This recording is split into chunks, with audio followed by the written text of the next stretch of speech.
Today I'm going to resize this ring. It's a split shank ring. We're going to be going from a size 8.5 down to a size 8. The technique for resizing a split shank ring is the same as a regular ring. The only difference is that in order to maintain symmetry between these two sides, the cut needs to be in the middle of the bottom of the band. So first step is going to be to simply cut through the bottom of the ring and remove a small section. Got my ring lightly clamped down here in a vise. The middle, of course, because of symmetry, is going to be top dead center, so I'm going to be moving the saw just to the side here and making a cut.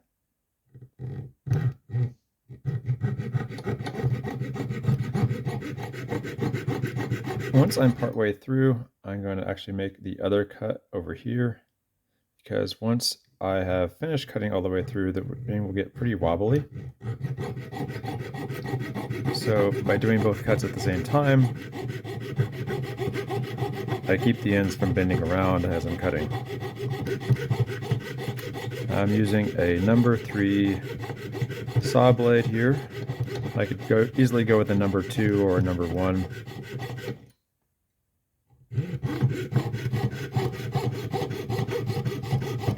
I'm using my thumb to help steady it here.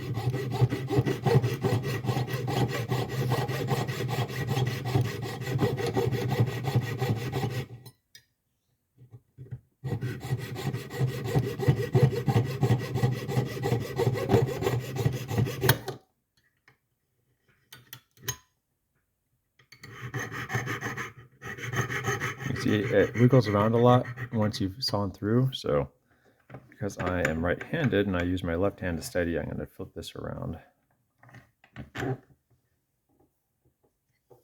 I can hold this here. As you can see, to go down a half size, we don't have to take out very much metal. I'll also point out I already removed the stone from this ring before I started. Because it's a prong mounting, that's not very hard to do.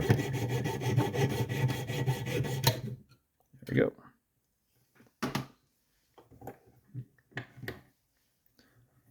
Now we'll simply use a set of soft jawed pliers to push this together, but I can also just use my fingers here and get the ends lined up here. We'll take it over to the ring mandrel and check and make sure we have the right size. I'm just slide this up here till it stops right there on the 8.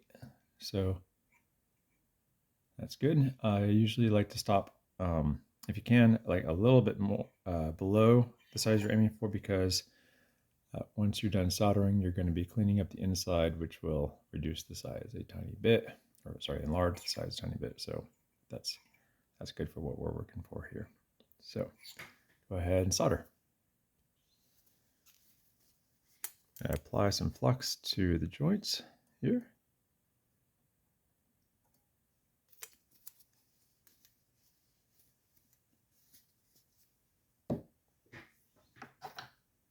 And for an operation like this, I made this ring, so I know it's a cast ring, there's no other solder joints. I'm going to be using medium or hard solder.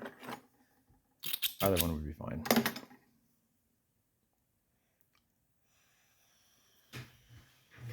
Turn on your vent, fume back here, and I'm going to be doing this with a pick solder. I'm just holding a piece of solder in my hand. I'm going to be poking the solder onto the joint as I go. Heating from the bottom here. Whole ring pretty warm, and then I'll focus the heat right where I want it.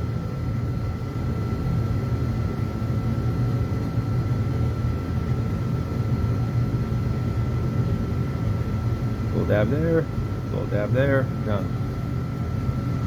Very easy. Go ahead and we'll put this in the pickle and let it pickle for about 20 minutes. Now that's been cleaned in the pickle here for about 20 minutes. Go ahead and take it out, rinse it off in some water, dry it off, and then we'll go ahead and start cleaning those seams up. I'm going to be using a fine-tooth file here and simply doing a couple of passes over these seams.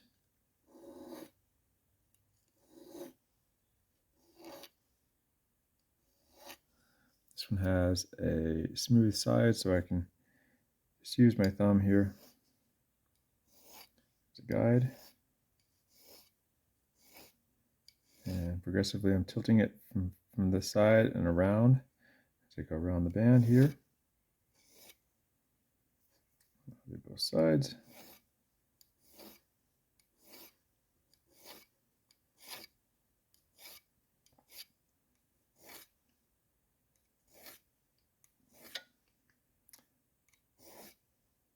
Once I have the seam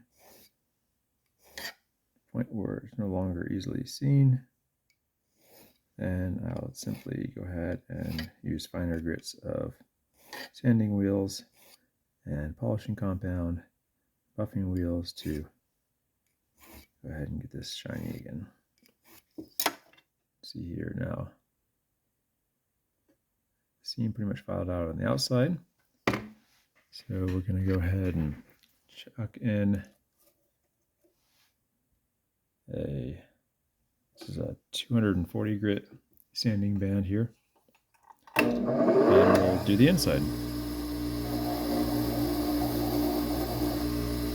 If you don't have too much excess solder on your ring when you're soldering it, you can see there's really not a lot of work to be done.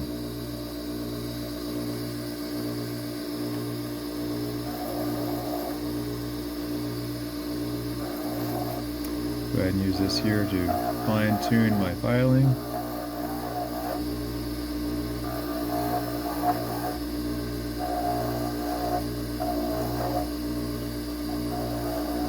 Kind of blending it in to the ring shank on either side.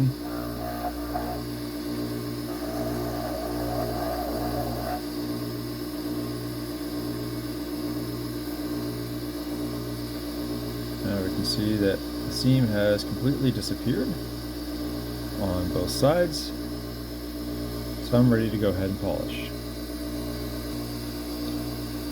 For polishing, I'm going to go ahead and use this medium grit sanding band here. This is a 1/2 inch rubberized sanding wheel here. I can get a nice finish on the inside, and just go ahead and go all the way around.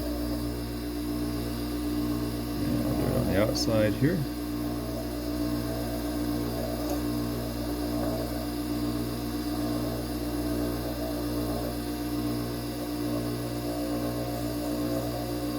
Get in between the ring here.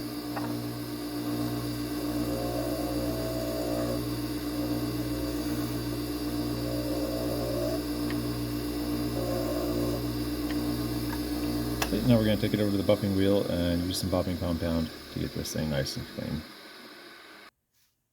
Alright, we're at my polishing arbor here. I got my buffing compound and my treated wheel. Go ahead and turn this on.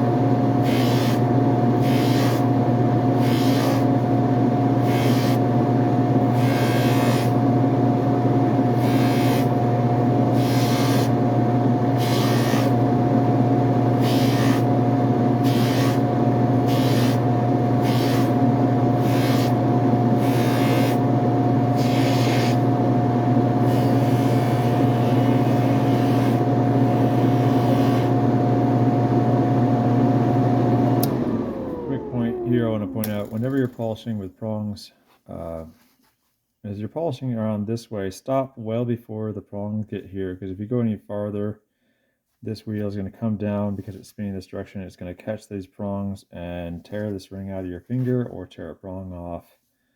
So always polish with the prongs facing towards the direction of spin, so that when it's spinning around, it's not going to catch a prong.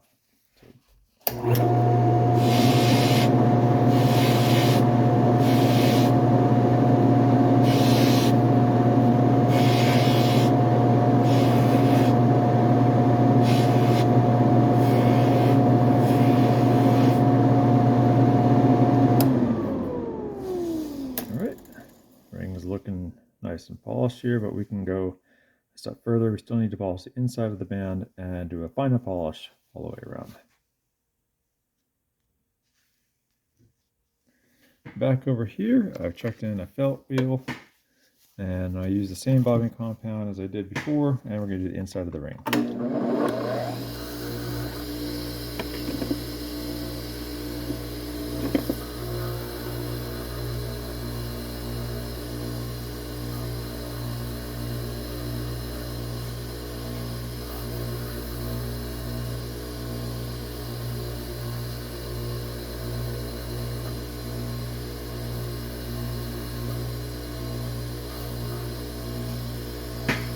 Alright, now we're just going to repeat everything we just did, but we're going to be using, I'm going to remove these gloves, and I'm going to be putting on different gloves,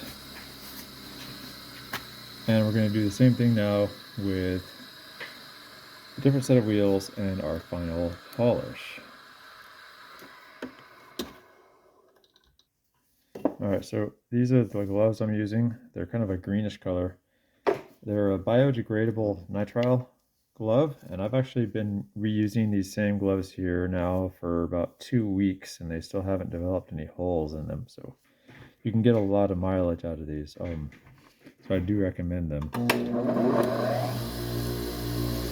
So we're just going to go ahead and be polishing this up here. You can see the difference here. On the inside there, that side has got the final polish. This side does not. So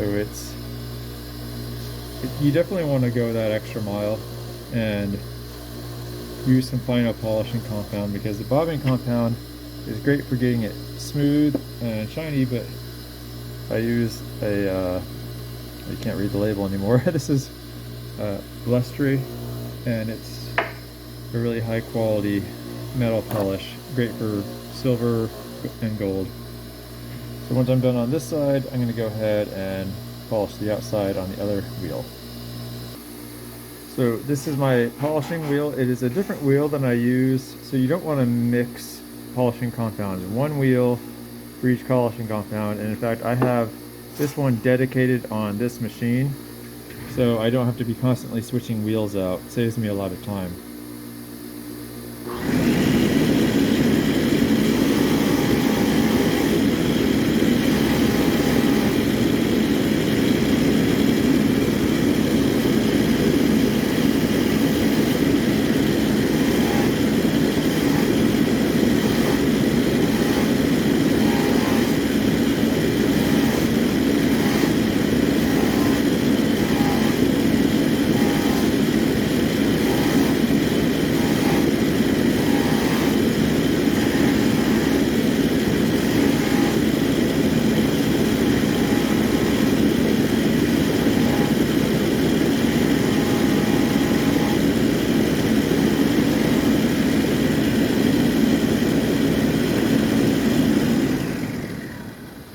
Turn the machine off.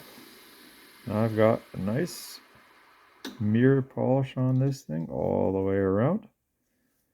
See here the back. Absolutely no seam visible whatsoever. So last step is to go ahead and give it a quick cleaning, which I'll do with my steam cleaner. Okay, I didn't take the steam cleaning part, but as you can see, everything is very clean. So the resizing is done. The only thing left to do is to reset the stone. I'm not going to videotape that because I don't want this video to get overly long, and every stone type is going to be different for resetting. So that's the video here. This video has been posted without any music, so you can hear the sound of the machines and my work, and also I didn't bother to speed anything up, so you can see just how long it takes to do everything. So once you get good at this, it's a very quick process, and it's something that as a service you'll want to provide all your customers if you're doing this professionally. So thanks again for watching. If you like this, go ahead and let me know, and I'll see you next time.